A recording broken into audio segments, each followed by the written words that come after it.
but just for a while, then put it off. Be my comfort. Yeah, good morning. Holy Spirit, take control. As I'm walking along the way, the Lord is so near. Holy Spirit. Good morning. You're welcome to another edition of Study Time with the Word.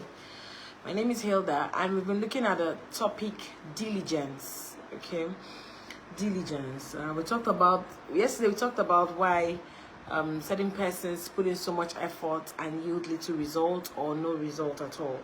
And then we talked about our points to note, where we said that diligence implores us to build self-discipline, and it takes you out of being lazy, not for the lazy. Then number 2, we talked about, it said it is doing what you have to and not what you want to. Okay. Number 3, we said it sees to the completion of a task, and then there's a refusal to give up. You need to build endurance, to build perseverance, focus, patience, discipline, which allows us to maintain commitment to goals and overcome obstacles. So today we're going to be looking at the completion of our yesterday's teaching. We stopped on number 3 yesterday on our points, and so today we're going to be talking about number 4. With diligence, you build mastery and skills. When you repeatedly do something again and again, and you're consistent in it, you build mastery. You also become more skillful. We see when we look at Belazel, which we're going to be looking at today, the gifts and the giftings of God as regards his skill. We're going to be looking at how he better used it for God and his will. And like I said yesterday, don't be consistent in something that God is not involved in. I think that's a better way to put it. Don't be consistent in doing something that God is not involved in. That's a whole lot of labor with no result. That's a whole lot of labor with little result. Don't be consistent, okay? It's something that God is not involved in. Then number 4, when diligence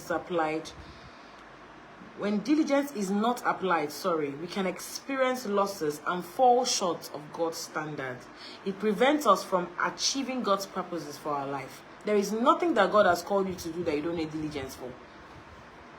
There is nothing He has called you to do. Whether He has called you in the business world, whether He has called you to the pulpit, whether He has called as an evangelist, whether He has called you in the business sector or in the corporate sector or in politics or in economics, you need diligence. We see the life of Daniel. Daniel, who was an administrator in 4 different kingly administrations, and we see diligence and consistency in his walk with God. And every of those administration came with their own ups and downs. Look at King Nebuchadnezzar. Look at King Darius. King Darius being the worst of it all as regards his people. The other 2 persons in charge of the other provinces planning against Daniel and setting him up by saying, don't pray to any god. We see that. So Daniel was diligent. Daniel was consistent in his walk with God. So there is no area of your life where you are, so long as you are here, that you don't need diligence for. Even in the fact that God has said something over you, does not mean that you don't need to play your part. So when diligence is not applied, we experience losses. There are certain things that we may have lost because probably we didn't pay attention to details, or we didn't apply diligence, or we're not consistent, All of a sudden we got wearied, got tired, and stopped halfway. And I will always say that failure is success not completed. Like, you're doing something along the way and you were succeeding, all of a sudden you just stop. Number 6, there is grace to be diligent, as seen with Belazel. Let's look at Exodus chapter 31. There is grace to be diligent, as seen with Belazel. Exodus 31, verses 2 to 5. Look, that's the Lord speaking. I have specifically chosen Belazel, son of Uri, grandson of Hur, of the tribe of Judah. It's amazing how God identifies us and identifies our great-grandfather and grandfather. Amazing, right? He tells us that He knows even our great-great-great-great-great-father that we don't know. He knows everything. And He says, I have filled him with the Spirit of God, giving him great wisdom ability, and expertise in all kinds of crafts. Verse 4, it says, he is a master craftsman, expert in working with gold, silver, and bronze. He is skilled in engraving and mounting gemstones, and in carving wood. He is a master at every craft. See God describing a man. See God describing him. He made him. God made him. You know, when we talked about Proverbs 22 yesterday, said that man diligent in his work, he shall stand before kings, and all of that we quoted yesterday. And we see Belazel, skillful. God was in need of that skill, that which I have given you. All right, now I need to build an ark. Bring Belazel here. And then talked about Oholiab, son of Ahiv Samak, that's in verse 6, of the tribe of Dan, to be his assistant. God chose the craftsman and chose his assistant. And look at what he says in verse 6.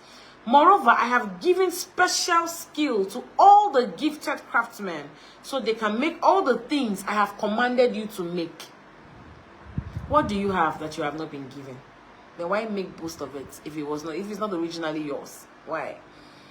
God is saying, I have chosen Belazel, I have chosen Oholiab as his assistant. He needed to build the Ark of the Covenant. Now, a lot of times, God has, in fact, most of the times, with the giftings that God has put in each and every one of us, how many of us are actually using it for him? How many of us are willingly? Some people are doing it, but they are grudgingly doing it. Some people are complaining. They're in place of service in a ministry and they're complaining. That gift, that thing you're complaining about, God put it inside of you. We've heard of ministers or gospel ministers or people who play keyboard and all of that. There's a need for them, and they're saying, no, this one is paying me higher, I'm going. I'm not here to apportion them. I'm only trying to say that every of the skills that you have, whether you modified it, whether you built on it, God is the one that gave the skill. Even the building of it, God is the one that made it possible. He made it happen. Everything is his. So why make a boast of it? Are you with me? So look at Belazel, God describing him as a master craftsman. And guess what? He did what God wanted him to do. So a grace not put to work will not profit you or others around you. Belazel has been graced as a skilled man and a craftsman. Imagine he did, just picture he didn't use it for God. It won't profit him and it won't profit anybody. So a lot of times, a lot of us are beneficiaries of graces that is not yet manifesting in our lives. We have received prophetic words, we have received prophetic blessings, and it's not manifesting because we're not putting it to work. Are you with me? We're not putting it to work. Some of us are asking God for wealth, for money, and that which has given you is what will bring or attract the wealth.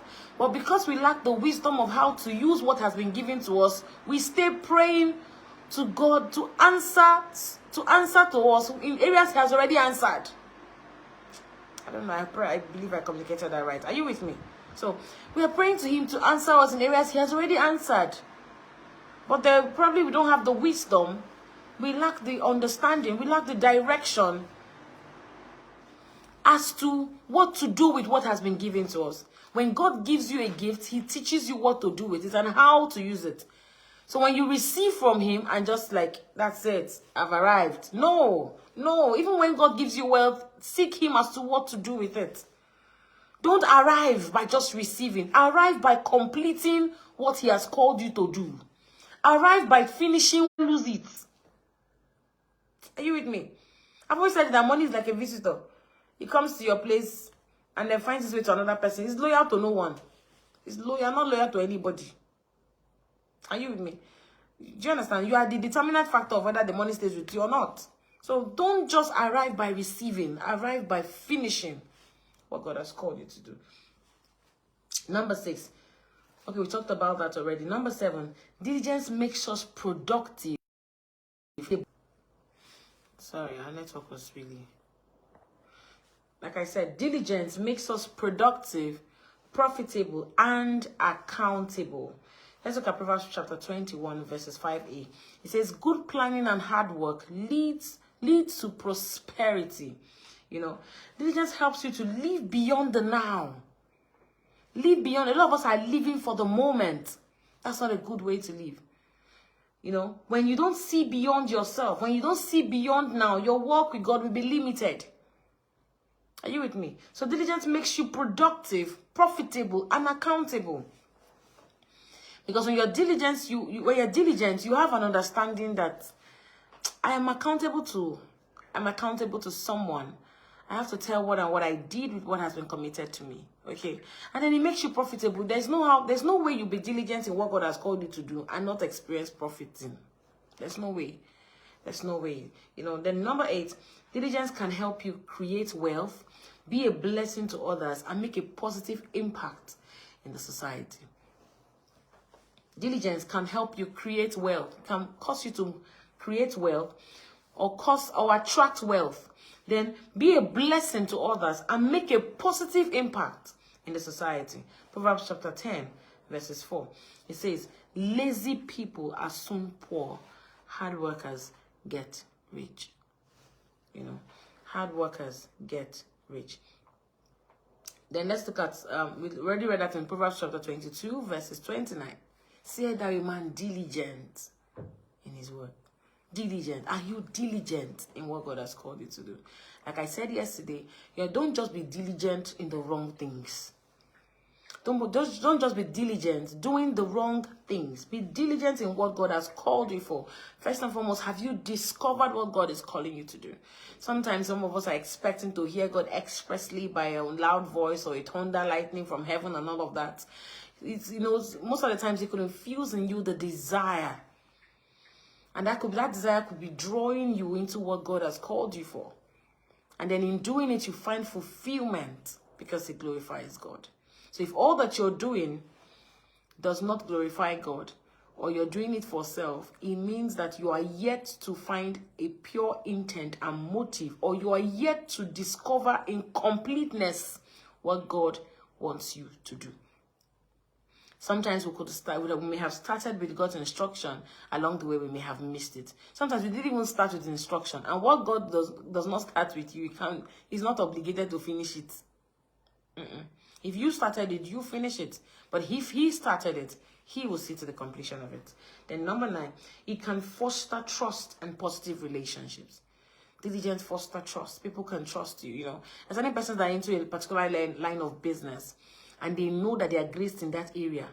When you call them for one other business, they rather get someone to do it, or, you know, they've chosen to stay in the confines of that. I'm talking about diligence now, spending time, resources on that. Am I saying they don't do any other thing? No, I'm only saying that there are certain things you have been graced with. Stay on it. The works of your hands will be blessed. Stay on it. And then when people know you for trading in a particular area, every time they are in need of that, you're the first point of call. I tell you, except it's just bad belesha. Are you with me? You're the first point of call. Can somebody need something? I know that's the area you are good in. That's the area. Let's call that person. Are you with me? So it fosters trust and positive relationship, and it can help us achieve success, build trust with others, improve our discipline, and develop resilience. In diligence, we are resilient. Are you with me? Then lastly, when we are diligent, we're able to overcome obstacles. We're able to adapt to changing situations and circumstances and stay focused on our goals.